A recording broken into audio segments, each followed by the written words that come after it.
Ensayo sobre la naturaleza, de Ralph Waldo Emerson. Capítulo 4. Lenguaje. El tercer empleo que la naturaleza proporciona al hombre es el del lenguaje. La naturaleza es el vehículo del pensamiento y en un grado simple, doble y triple. 1. Las palabras son signos de los hechos naturales. 2. Los hechos particulares naturales son símbolos de los hechos particulares individuales. 3. La naturaleza es el símbolo del espíritu. 1. Las palabras son signos de los hechos naturales. El objeto de la historia natural es ayudarnos a comprender la historia sobrenatural. El objeto de la creación exterior es darnos lenguaje para los seres y cambios de la creación interior. Toda palabra que se emplea para expresar un hecho moral o intelectual, si se ahonda en su raíz, se observa que se tomó de alguna apariencia material. Se conservan los nombres ingleses porque en castellano no coinciden estas derivaciones. Right significa recto, originariamente significa straight, estrecho. Wrong, falso, significa twisted, torcido. Spirit, primariamente significa wind, viento. Transgression significa cruzar la línea. Supercilious significa el arrugar las cejas.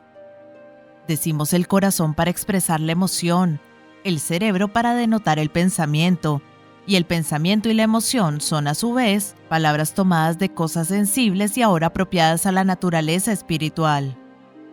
La mayoría de los procesos por los cuales se realiza esta transformación está oculta para nosotros por la remota época en la que el lenguaje se formó, pero la misma tendencia puede observarse diariamente en los niños.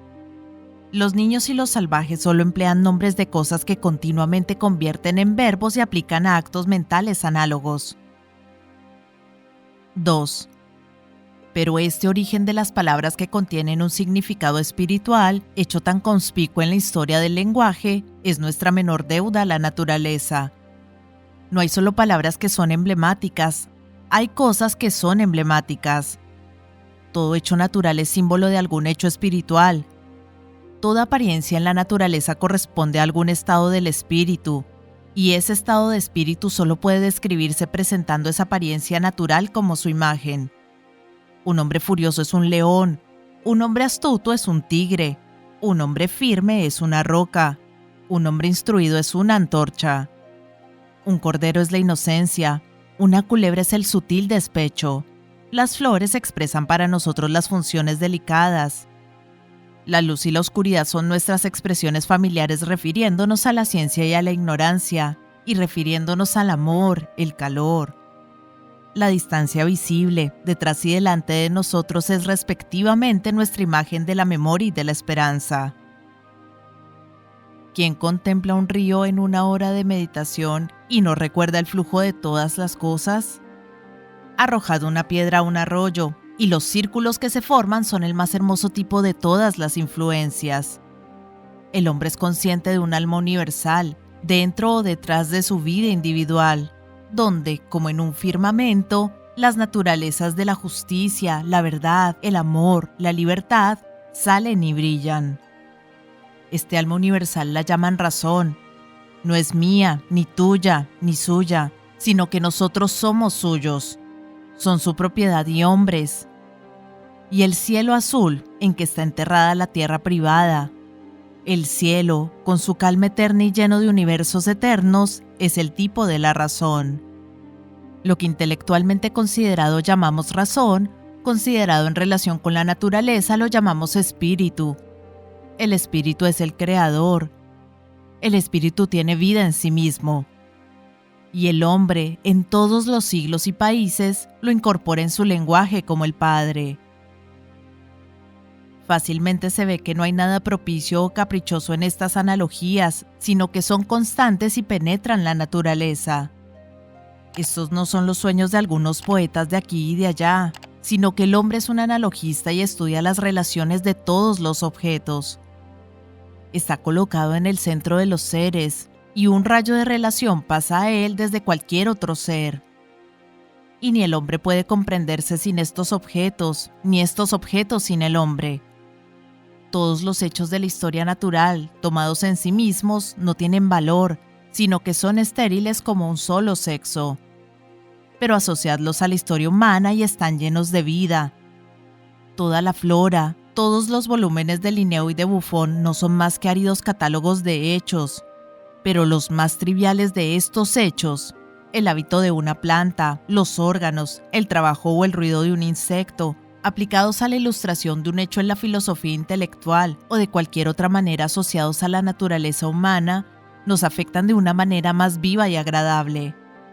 La semilla de una planta, cuyas analogías con la naturaleza del hombre consisten en el poco uso que se hace de ellas, existe en todo discurso, hasta la voz de Pablo que llama al cadáver humano una semilla. Se muestra un cuerpo natural, ha surgido un cuerpo espiritual. El movimiento de la Tierra alrededor de su eje y alrededor del Sol forman el día y el año. Estos son ciertas sumas de luz y calor en bruto. Pero ¿no se intenta hacer una analogía entre la vida del hombre y las estaciones? ¿Y ganan las estaciones en grandeza ni sublimidad patética con esta analogía? Los instintos de la hormiga son muy importantes considerados como de la hormiga, pero desde el momento en que se ve que un rayo de la relación se extiende de ella al hombre y se ve que el ganapán es un instructor, un cuerpo con un corazón robusto, entonces todos sus hábitos, aun los que se dice que se observan más recientemente, los que nunca reposan, se hacen sublimes. A causa de esta radical correspondencia entre las cosas visibles y los pensamientos humanos, los salvajes que solo poseen lo que es necesario conversan por figuras. A medida que avanzamos en la historia, el lenguaje se hace más pintoresco, hasta llegar a su infancia cuando todo es poesía, o en que todos los hechos espirituales están representados por símbolos naturales. Los mismos símbolos se encuentran en la formación de los elementos primitivos de todos los idiomas. Por otra parte, se ha observado que todos los idiomas se asemejan unos a otros en los pasajes de mayor elocuencia y fuerza. Y lo que ocurre con el lenguaje primitivo ocurre con el lenguaje perfeccionado. Esta inmediata dependencia del lenguaje respecto de la naturaleza, esta conversión de un fenómeno exterior en un tipo de algo perteneciente a la vida humana, nunca pierde su facultad de afectarnos. Esto es lo que da ese sabor picante a la conversación de un labrador de robusta naturaleza o de un cazador, sabor de que todos los hombres gustan. Así la naturaleza es un intérprete, por cuyo medio conversa el hombre con sus semejantes. El poder de un hombre para relacionar su pensamiento con su propio símbolo y emplearle así, depende de la sencillez de su carácter, esto es, de su amor a la verdad y su deseo de comunicarla íntegra. La corrupción del hombre va seguida de la corrupción del lenguaje.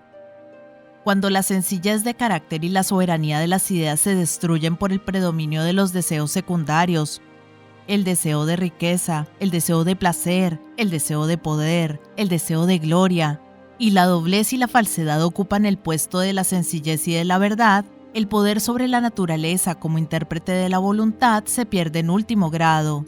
La nueva imagen cesa de crearse, y las antiguas palabras se pervierten al tomarlas por cosas que no son. El papel en moneda se emplea cuando no hay oro en tejos dentro de los desvanes. A su debido tiempo se manifiesta el fraude, y las palabras pierden todo su poder de estimular el entendimiento o los afectos. Pueden encontrarse centenares de escritores en toda nación civilizada que por un corto tiempo creen y hacen a otros creer que ven y enuncian las verdades, que no visten por sí mismos un pensamiento en su traje natural, sino que se alimentan conscientemente del lenguaje creado por los principales escritores del país, a saber, los que primitivamente se apoyan en la naturaleza. Pero los hombres discretos destruyen esta dicción corrompida y asocian de nuevo las palabras a las cosas visibles, de suerte que el lenguaje pintoresco es un certificado de que quien lo emplea es un hombre en alianza con la verdad y con Dios. Desde el momento en que nuestro discurso traspasa la línea de los hechos familiares y está inflamado por la posición o exaltado por el pensamiento, se viste de imágenes. Un hombre que conversa con viveza, si escudriña sus procesos intelectuales, descubrirá que siempre surge en su espíritu una imagen natural, más o menos luminosa a la vez que cualquier pensamiento, y esa imagen viene a ser el traje del pensamiento. De aquí que los buenos escritos y los brillantes discursos sean perpetuas alegorías. Esta imagen es espontánea. Es la mezcla de la experiencia con la acción actual del espíritu. Es la creación propia. Es la operación de la causa primitiva sobre los instrumentos que ya hizo. Estos hechos pueden indicar la ventaja que la vida de campo posee para un espíritu enérgico sobre la vida artificial y restringida de las ciudades. Sabemos por la naturaleza más de lo que podemos comunicar a capricho. Su luz penetra en el espíritu siempre y olvidamos su presencia. El poeta, el orador educado en los bosques, cuyos sentidos fueron alimentados por sus bellos y apacibles cambios, año por año, sin objeto y sin cuidado, no olvidará del todo la lección en el bullicio de las ciudades o en el tráfago de la política. Mucho después, en medio de la agitación de los consejos nacionales, a la hora de la revolución, estas solemnes imágenes reaparecen en su esplendor matinal, como símbolos y expresiones de los pensamientos que los acontecimientos ocurridos despiertan. A la llamada de este noble sentimiento, de nuevo los bosques se agitan, los pinos murmuran, el río corre y brilla, y el ganado baja de las montañas, tal como él los vio y oyó en su infancia. Y con estas formas, se ponen en sus manos los encantos de la persuasión, las llaves del poder. 3.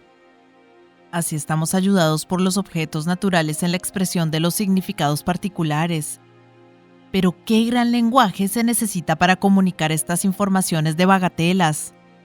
Necesitaron razas tan nobles de criaturas esta profusión de formas, esta multitud de universos en los cielos para dar al hombre el diccionario y la gramática de su municipal lenguaje. Mientras empleemos esta gran cifra para arreglar los asuntos de nuestra olla y nuestro caldero, comprendemos que no lo hemos puesto a uso, ni somos capaces. Somos como viajeros que se sirven de las cenizas de un volcán para tostar huevos. Mientras vemos que siempre está dispuesto a disfrazar lo que queremos decir, no podemos esquivar la cuestión de si los caracteres significan o no lo que deben significar. ¿No tienen las montañas, las olas y los cielos otro significado que el que le damos conscientemente cuando los empleamos como emblemas de nuestros pensamientos? El mundo es emblemático. Las partes del discurso son metafóricas porque toda la naturaleza es una metáfora del espíritu humano. Las leyes de la naturaleza moral responden a las de la materia, como el rostro al rostro en un espejo. El mundo visible y la relación de sus partes es el cuadrante del invisible. Dos axiomas de la física traducen las leyes de la ética. Así, por ejemplo, el todo es mayor que su parte. La reacción es igual a la acción. El peso menor puede levantar al peso mayor estando la diferencia de peso compensada por el tiempo. Y muchas proposiciones semejantes que tienen un sentido ético tanto como físico. Estas proposiciones tienen un sentido mucho más extenso y universal cuando se aplica a la vida humana que cuando se limita al uso técnico. En cierto modo, las frases memorables de la historia y los proverbios de las naciones consisten generalmente en un hecho natural recogido como un cuadro o como una parábola de una verdad moral.